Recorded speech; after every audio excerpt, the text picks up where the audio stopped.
All right, charity. How much should you be giving? Controversial concept. Believe it or not, I talk about charity and about 10% of people comment on the videos and go, never give to charity.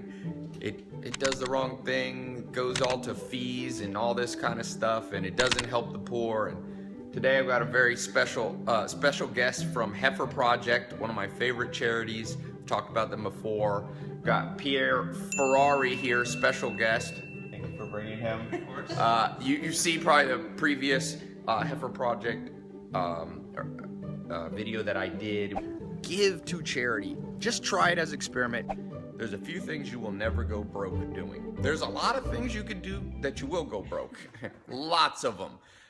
Here's the things in my experience. I've never gone broke, I've never begun to go broke, and I've never seen anybody go broke.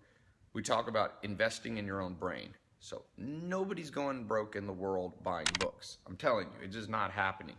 As long as you're reading the books. And as long as you're not buying, worthless books. But if you're buying solid books, the kind of books that we talk about it on the site.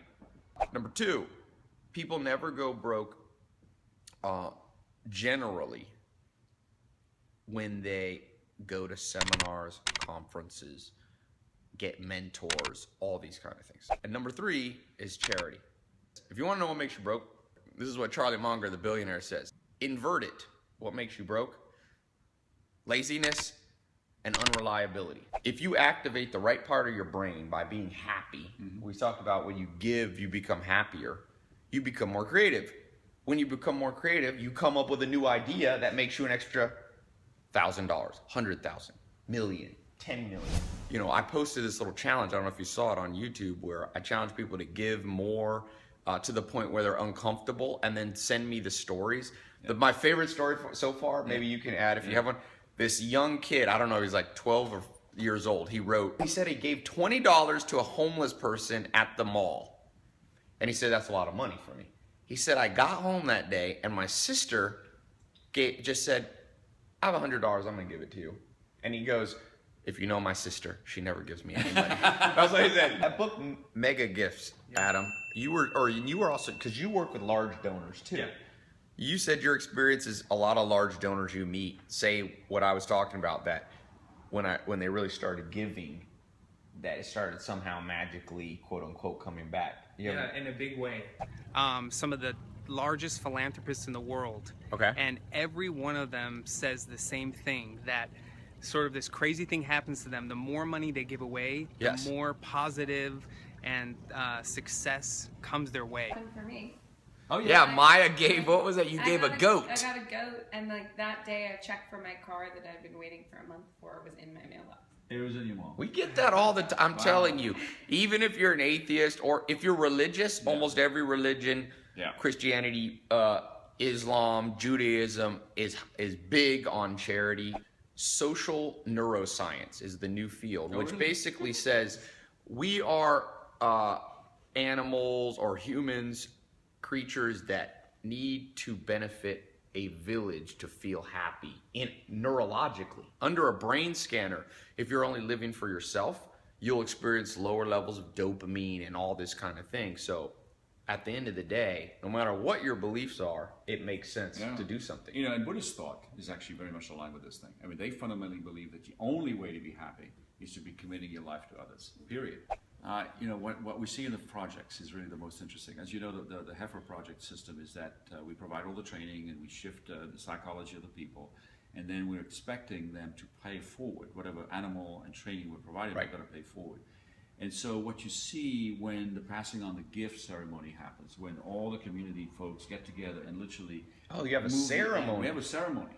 Oh, and wow. So the psychological, and I keep going back to the psychosocial part of this because it's more important than the animals.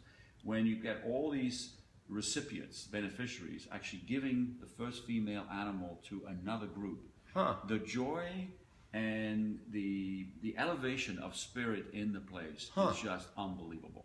And and that's one of the reasons I do this work. Any one story that stands out in your life where you were going, I'm the CEO of something cool? We have this woman who was a project beneficiary in Nepal again. And she started off very, very poor. I mean, she had nothing.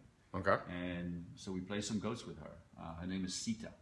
And Sita picked up the 3 goats that we gave her. It was 2 females, 1 male. And today she's running one of the largest nonprofit operations in Nepal. Wow. With 600 employees working, and she's one of our great partners over there. Wow. She's very connected. That's the human spirit. Right. That's what's in us, all of us. We all have that. If you get a chance, I'm gonna have a link somewhere here below this video or on my site where we can give to Heifer. So 100% goes to the charity, so it's tax deductible for you. You can give a goat, you can give a beehive, Flock of chicks. flock of chickens. I like the A water buffalo. a goat. So anything that's supporting agriculture that's being done the right way, I feel like I want to support. You probably agree. So Heifer Project, I love. I like Kiva is a good one. You can do Innocence Project is a cool one in the U.S. Pencils of Promise.